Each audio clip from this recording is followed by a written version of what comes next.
There is this tragedy of the poor that I have been observing right from my tender age, and this is so pathetic. In this life, if you are hungry, you will go to somebody that has food for you to be satisfied. If you are not healthy, if you are sick, you have to go to a doctor or a pharmacist for you to get well. If you need education, you have to go to a teacher for you to acquire education. If you need a relationship with God, you have to go to a pastor or a priest, somebody you feel that this person is closer to God, this person must have God. So let me go and meet him so that the person will help me to build personal relationship with God.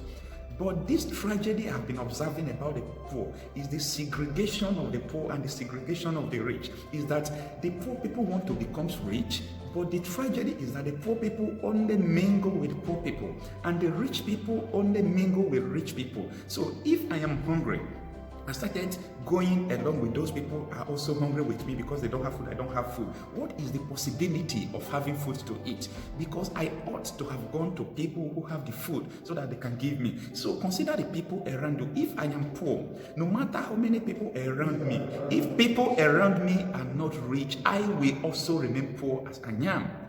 Who are your friends today? And who are the people you are going along with? What do you want to become? Make your choice today. When the angel of the Lord came to Mary, if you are conversant with the Bible story of Luke, you will understand what I'm saying. The angel of the Lord told Mary and said, "You are going to conceive and bear a son." And Mary asked a question, how will this thing happen since I am a virgin? And the second response of the angel, that is the answer to the question of, I am a virgin, how will this thing happen? The angel said, go and meet Elizabeth. Now wait, anytime I'm reading these Bible stories of Luke, and when I come across here, I used to ask myself some questions. How does the question of Mary, I am a virgin, how will this thing happen? How can I conceive? And the angel of the Lord is telling Mary, go and meet Elizabeth. It doesn't go. Now, but I started understanding when I take a look into the response of the angel that Elizabeth is in her 6th month of the John the Baptist. And Elizabeth in her old age has conceived John the Baptist by the help of the Holy Spirit. Because at her age, it's impossible to conceive again at 80s. Now, since the Virgin Mary is about to conceive a son by the help of the Holy Spirit, she have to be with somebody who has the same storyline, the same purpose, the same vision with her, so that the time she will be crying, I don't know what really happens to me, how can I conceive without meeting a man? And Elizabeth will tell her, calm down. I also carry this baby in my womb from the help of the Holy Spirit. Now, what is the moral lesson? Go and meet Elizabeth.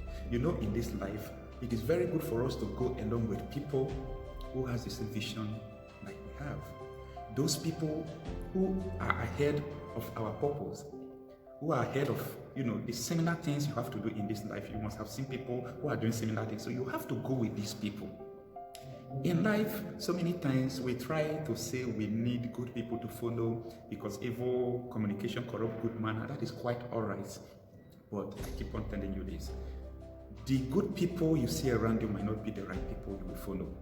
If you want to become an engineer, follow an engineer. If you want to become a teacher, go with teacher. If you want to become a doctor, you have to make friends with doctors.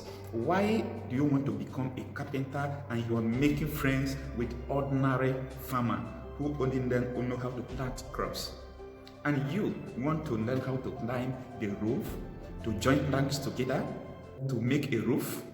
So, today I have come to tell you to examine the people in your life. Examine those people you call your friends. They might be good, mind you, but do they have the same purpose as you have? What is their vision in life? What are they doing? What are the similarities between you and your friend? If you want to become somebody in life, make sure you make friends with people who have the same vision.